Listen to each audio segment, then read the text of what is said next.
പവിത്രത്തിന്റെ ഇന്നത്തെ എപ്പിസോഡിലേക്ക് ഏവർക്കും സ്വാഗതം. ഇഷിത വിക്രമിന്റെ മുറിവ് ഡ്രസ്സ് ചെയ്യുകയാണ്. വിക്രം വേദന കൊണ്ട് പുളഞ്ഞു. അതിനിടയിൽ ഇഷിത പറഞ്ഞു, നിങ്ങളുടെ വിവാഹ വാർത്ത ഞാൻ അറിയുന്നതേ ഒരു ഗോസിപ്പ് ചാനലിലൂടെയാ. എന്നാലും വീട്ടുകാർ വിവാഹം നടത്തി തരില്ല എന്ന് പറഞ്ഞപ്പോഴേ നിങ്ങള് അമ്പലത്തിൽ വെച്ച് ഒരു ഡ്രാമയുണ്ടാക്കി കല്യാണം കഴിച്ചില്ലേ? ആ വാർത്തയാ എന്നെ ഞെട്ടിച്ചത് കേട്ടോ. ഇഷിത പറയുന്നത് കേട്ട് വിക്രം ചോദിച്ചു, അപ്പോ ഡോക്ടറും അങ്ങനെയാണോ വിചാരിച്ചിരിക്കുന്നേ? വേദ വരുമ്പോൾ ചോദിച്ചാൽ മതി, പറഞ്ഞു തരും.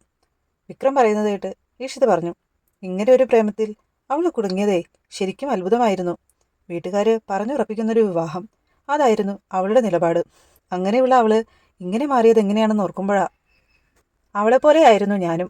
ഒരു പെൺകുട്ടിയായൊരു ജീവിതം ഞാൻ ആഗ്രഹിച്ചിരുന്നില്ല, വേണമെന്ന് തോന്നിയിട്ടുമില്ലായിരുന്നു. എന്നിട്ടും ഇങ്ങനെയൊക്കെയായി, വിക്രം പറഞ്ഞു. അപ്പോഴേക്കും വേദയെത്തി. ഇഷിത പറഞ്ഞു, ഞാൻ നിങ്ങളുടെ പ്രണയത്തെപ്പറ്റി വിക്രമിനോട് ചോദിക്കുകയായിരുന്നു. പക്ഷേ വിക്രം ഒന്നും വിട്ടു പറയുന്നില്ല. എല്ലാം നിന്നോട് ചോദിച്ചോളാനാ പറയുന്നേ. എന്തായാലും നീ ഇരിക്കെ, ഞാൻ ചായ എടുക്കാം എന്ന് പറഞ്ഞ് ഇഷിത പോയി. വിക്രം വേദയോട് ചോദിച്ചു, ഇയാള് ദീപ്തിയോട് സംസാരിച്ചോ? ഞാനാണ് ഇതൊക്കെ ചെയ്തതെന്നാ കുട്ടിക്കൊരു തോന്നലുണ്ടാകും. ആ തെറ്റിദ്ധാരണ മാറ്റണം. അതൊക്കെ നമുക്ക് നോക്കാം, വേദ പറഞ്ഞു. ഞാനൊരു കാര്യം കാണിച്ചു തരാം, വിക്രം പറഞ്ഞു. എന്നിട്ട് ഫോൺ എടുത്ത് സ്വിച്ച് ഓൺ ചെയ്യാൻ പോയപ്പോഴേക്കും വേദ തടഞ്ഞു. വരുൺ അയച്ച ഒരു മെസ്സേജ് ഉണ്ടായിരുന്നു. വിക്രം പറഞ്ഞു, ഓണാക്കല്ലേ. ഇതിനു വേണ്ടി ഫോൺ ഓൺ ചെയ്ത് കഴിഞ്ഞാൽ ആ സ്പോട്ടിൽ അവർ ഈ സ്ഥലം കണ്ടുപിടിക്കും. എന്തായിരുന്നു മെസ്സേജ്? വേദ ചോദിച്ചു. മരിച്ച ദിവസം രാവിലെ, നീഡ് ടു മീറ്റ് ചേട്ടാ, I am getting bored with this damn politics എന്ന് പറഞ്ഞ് ഒരു മെസ്സേജ് ഉണ്ടായിരുന്നു. വിക്രം പറഞ്ഞു. എന്നിട്ട് പോയി കണ്ടോ? വേദ ചോദിച്ചു. കണ്ടു, അന്ന് തന്നെ. വരുൺ പറഞ്ഞ കാര്യങ്ങൾ വിക്രം ഓർത്തു.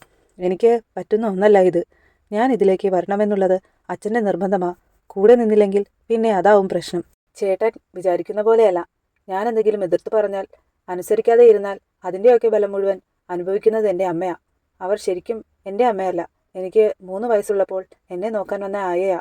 അമ്മ പോയപ്പോൾ ആ സ്ഥാനത്ത് അവരെ നിയമിച്ചു. എൻ്റെ അനിയത്തി അവർക്കുണ്ടായ മകളാ. മക്കൾ തെറ്റ് ചെയ്ത അമ്മമാരാ അടി വാങ്ങേണ്ടത് എന്നായിരുന്നു എൻ്റെ വിശ്വാസം. ആദ്യമൊക്കെ എനിക്കും അത് വളരെ സ്വാഭാവികമായിട്ടേ തോന്നിയിരുന്നുള്ളൂ.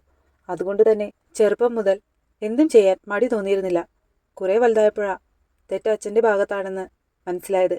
അപ്പോഴേക്കും ഞാൻ തിരിച്ചു കയറാൻ പറ്റാത്ത വിധം തെറ്റുകളുടെ ചുഴിയിൽ പെട്ടുപോയിരുന്നു. ദീപ്തി എൻ്റെ ജീവിതത്തിൽ വന്നില്ലായിരുന്നെങ്കിൽ ആരും എന്നെ മനസ്സിലാക്കില്ലായിരുന്നു. ഒരു സൈക്കിക് പേഷ്യൻ്റായ അച്ഛൻ വളർത്തി വഷളാക്കിയ മകനാണെന്ന് എന്നെ ബോധ്യപ്പെടുത്തിയത് അവളാണ്. അതിനുവേണ്ടി തുലച്ചത് 2 സ്ത്രീകളുടെ ജീവിതവും. ഒന്ന് എൻ്റെ സ്വന്തം അമ്മയുടെയും രണ്ടാമത്തേത് എൻ്റെ ഇപ്പോഴത്തെ അമ്മയുടെയും. വരുണിൻ്റെ അമ്മ എങ്ങനെയാ മരിച്ചത്? വിക്രം ചോദിച്ചു. ആത്മഹത്യ ചെയ്തു എന്നായിരുന്നു അച്ഛൻ പറഞ്ഞത്. ഇപ്പോഴുള്ള അമ്മ എന്നെ നോക്കാൻ വന്നതിന് ശേഷമായിരുന്നു അത്. കുട്ടിക്കാലത്ത് ഒരു യാത്ര പോയപ്പോൾ ഒരു റിസോർട്ടിൽ വെച്ച് അമ്മ തൂങ്ങി മരിക്കുകയായിരുന്നു. അന്നേരം ഞാനും അച്ഛനും എന്നെ നോക്കാൻ വന്ന പുതിയ അമ്മയും കൂടി മുറ്റത്ത് പട്ടം പറത്തി കളിക്കുകയായിരുന്നു. കളിച്ചുകൊണ്ടിരിക്കുമ്പോൾ എൻ്റെ പട്ടം പൊട്ടി മരക്കൊമ്പിൽ കുരുങ്ങി. ആ സങ്കടം ഞാൻ അച്ഛനോട് പറയാൻ ചെന്നപ്പോൾ അച്ഛൻ അകത്തെ മുറിയിൽ ഫാനിൽ തൂങ്ങിയാടുന്ന അമ്മയെ ചൂണ്ടിക്കാണിച്ചിട്ട് ഇതുപോലെയാണോ എന്നാ ചോദിച്ചത്. ഒരുപക്ഷെ ആ നിമിഷമായിരിക്കും ഞാൻ എൻ്റെ ഉള്ളിൽ മരിച്ചുപോയത്. ആ എന്നെ പഴയ ആളാക്കിയത് ദീപ്തിയാണ്. ഇപ്പോഴും അച്ഛൻ പറയുന്നത് എതിർക്കാൻ പറ്റാത്തതാ എൻ്റെ പ്രശ്നം. ഈ ഇലക്ഷൻ കാലം കഴിയുന്നത് വരെയുള്ളൂ അത് കഴിഞ്ഞാൽ ഞാൻ പോകും. ഗൾഫിൽ ഒരു ജോലി റെഡിയായിട്ടുണ്ട്. ദീപ്തിയെയും കൊണ്ട് ഞാൻ പോകും. ചേട്ടൻ എന്നെ സഹായിക്കണം. ഇത്രയും പറഞ്ഞ് വരുൺ വിക്രമിനെ കെട്ടിപ്പിടിച്ചു. ഇത് വേദയോട് പറഞ്ഞപ്പോൾ വിക്രമിൻ്റെ കണ്ണുകൾ അറിയാതെ നിറഞ്ഞു. വേദ വിക്രമിനരികിൽ വന്നിരുന്നു. വേദ വിക്രമിനെ ആശ്വസിപ്പിച്ചു. ഈ പറഞ്ഞ കാര്യങ്ങൾ നമ്മൾ തെളിയിക്കുന്നത് വരെ ആരും വിശ്വസിക്കില്ല. പക്ഷേ അത് നമ്മൾ തെളിയിക്കും, വേദ പറഞ്ഞു. പക്ഷേ അതിനു മുൻപ് ദീപ്തിയെയെങ്കിലും നീ എല്ലാം ബോധ്യപ്പെടുത്തണം, വിക്രം പറഞ്ഞു. തീർച്ചയായും അവൾക്കത് ബോധ്യപ്പെടുവാനുള്ള സന്ദർഭം ഉടനെ ഉണ്ടാകും. നമ്മൾ 2 പേരും ചേർന്ന് അവളെ അത് ബോധ്യപ്പെടുത്തും. എൻ്റെ വീട്ടിൽ മറ്റാരും അറിയാതെ താമസിക്കുമ്പോൾ അവളുടെ കൂടെ ഒരു സപ്പോർട്ടുണ്ടെങ്കിൽ അത് നല്ലതല്ലേ? വേദയുടെ ചോദ്യം കേട്ട് വിക്രം ഒന്ന് ഞെട്ടി. നിന്റെ വീട്ടിൽ താമസിക്കാനോ? അത് കൂടുതൽ കോംപ്ലിക്കേഷൻസ് ഉണ്ടാക്കുകയുള്ളൂ, വിക്രം പറഞ്ഞു. ഈ മുറിവ് ഉടങ്ങും വരെ വിക്രമിന് ഏതെങ്കിലും ഒരു സ്ഥലത്ത് ഒളിച്ചു താമസിച്ചേ പറ്റൂ. തൽക്കാലം ഒന്ന് മറിഞ്ഞിരിക്കാൻ ഏറ്റവും അനുയോജ്യമാണെന്ന് എനിക്ക് തോന്നിയത് എൻ്റെ വീട് തന്നെയാ. ഇക്കാര്യത്തിൽ വിക്രം ഇനി ഒന്നും പറയണ്ട, ഞാൻ തീരുമാനിച്ചോളാം, വേദ പറഞ്ഞു. അപ്പോഴേക്കും ഇഷിത ചായയുമായി വന്നു. ഇഷിത വേദയോട് ചോദിച്ചു, നിങ്ങളുടെ പ്രേമവിവാഹത്തെപ്പറ്റി കേട്ടതൊന്നും ശരിയല്ലെന്നാണല്ലോ വിക്രം പറഞ്ഞത്? അങ്ങനെ വേദ വിക്രവുമായി നടന്ന വിവാഹത്തെക്കുറിച്ചും നടന്ന സംഭവങ്ങളെക്കുറിച്ചുമെല്ലാം ഇഷിതയോട് വിവരിച്ചു. ഇങ്ങനെയൊക്കെ സംഭവിക്കോ? ഇഷിത ചോദിച്ചു. ശരി, ഇനി നമുക്ക് ഇപ്പോഴത്തെ ജീവിതത്തെക്കുറിച്ച് സംസാരിക്കാം. ഇപ്പോൾ നിങ്ങളുടെ ജീവിതത്തിന് ശരിക്കും എതിരെ നിൽക്കുന്നത് ആരാ? ഇഷിത ചോദിച്ചു. ഈ ജീവിതത്തിൽ നിന്ന് ഞാൻ പുറത്തു വരണമെന്ന് ഏറ്റവും കൂടുതൽ ആഗ്രഹിക്കുന്നതും അതിനുവേണ്ടി പ്രയത്നിക്കുന്നതും എൻ്റെ ചേട്ടനാണ്. ഒപ്പം കൂടെയുള്ളത് അങ്കിളും. ശ്രീകാര്യം ശ്രീനിവാസനാണ് വിക്രമനെ ബാധിച്ചിരിക്കുന്ന യഥാർത്ഥ പ്രശ്നമെന്ന് ഞാൻ കരുതി. പക്ഷേ ഞങ്ങളുടെ ജീവിതത്തിലെ ശരിക്കുമുള്ള വില്ലന്മാർ എൻ്റെ സഹോദരനും അങ്കിളുമാ. എൻ്റെ പേരിലുള്ള സ്വത്തുക്കളെല്ലാം നഷ്ടപ്പെടുമെന്നുള്ളതാ അവരുടെ പേടി. അച്ഛനോട് ഇതൊക്കെ പറഞ്ഞാൽ അവർ പ്രതികരിക്കുന്നത് എങ്ങനെയാണെന്ന് എനിക്കറിയില്ല.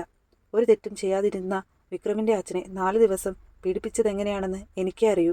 വരുണിന്റെ കൊലപാതകം വിക്രമിന്റെ തലയിൽ കെട്ടിവെച്ചതാരാണെന്ന് എനിക്കാദ്യം അറിയണം. കമ്പനികളിൽ നടന്നിട്ടുള്ള മുഴുവൻ കള്ളങ്ങളും പുറത്തു കൊണ്ടുവരണം. വരുണിന്റെ കൊലപാതകം വിക്രമിന്റെ തലയിൽ കെട്ടിവെച്ച് വാസവനെ കൊണ്ട് വിക്രമിനെ ഇല്ലാതാക്കുക, ഇതായിരുന്നു അവരുടെ പദ്ധതിയെന്ന് ഇപ്പോൾ എനിക്കറിയാം, വേദ പറഞ്ഞു. അപ്പോ ഇതിനു പുറകിലും അവരാണെന്നാണോ? ഇഷിത ചോദിച്ചു. എന്താ സംശയം? അത് തെളിയിക്കുന്നതോടെ എല്ലാം കലങ്ങി തെളിയും. അതിനി അധികം ദിവസം വേണ്ട. അതുവരെ വിക്രം അവരുടെ മുന്നിൽ അകപ്പെട്ടുകൂടാ. നാളെ രാത്രി വിക്രമിനെ നമുക്കിവിടെ നിന്ന് മാറ്റാം, എൻ്റെ വീട്ടിലേക്ക്, വേദ പറഞ്ഞു. നിന്റെ വീട്ടിലേക്കോ? ഇഷിത ചോദിച്ചു. റിസ്ക്കാണ്, അതെനിക്കറിയാം. പക്ഷേ ഏറ്റവും സേഫായ പ്ലേസ് അതാണ്. നാളെ രാത്രി നീ വിക്രമിനെ ഒന്നെനിക്ക് എത്തിച്ചു തന്നാൽ മതി, ബാക്കി ഞാൻ നോക്കിക്കോളാം, വേദ പറഞ്ഞു. നാളത്തെ എപ്പിസോഡിൽ വാസവനും വാസവന്റെ ഗുണ്ടകളും വിക്രമിന്റെ വീട്ടിലെത്തി എല്ലാവരെയും ഉപദ്രവിക്കുന്നതാണ് കാണിക്കുന്നത്. ഇന്ന് ഈ വീട്ടിൽ അവനില്ലെന്ന് എനിക്കറിയാം. പക്ഷേ ഈ വീട്ടിൽ ഞാൻ ഇടയ്ക്ക് വന്നു പോകുന്നുണ്ടെന്ന് അവൻ അറിഞ്ഞാൽ നിങ്ങൾക്ക് വേദനിക്കുമ്പോൾ അവന് മറിഞ്ഞിരിക്കാനാകില്ല, വാസവൻ പറയുന്നുണ്ട്. എന്നിട്ട് മാഷിനെ കഴുത്തിൽ പിടിച്ച് തള്ളി താഴേക്ക് വലിച്ചിട്ടു. ഇതെല്ലാം കണ്ട് കമല ബോധം കെട്ട് വീഴുന്നതും കാണാം. വേദ ഓരോന്നാലോചിച്ചിരുന്ന് കരയുന്നുമുണ്ട്. അപ്പോൾ നാളത്തെ എപ്പിസോഡ് നമുക്ക് കാത്തിരുന്ന് കാണാം. അതുവരേക്കും ബായ്.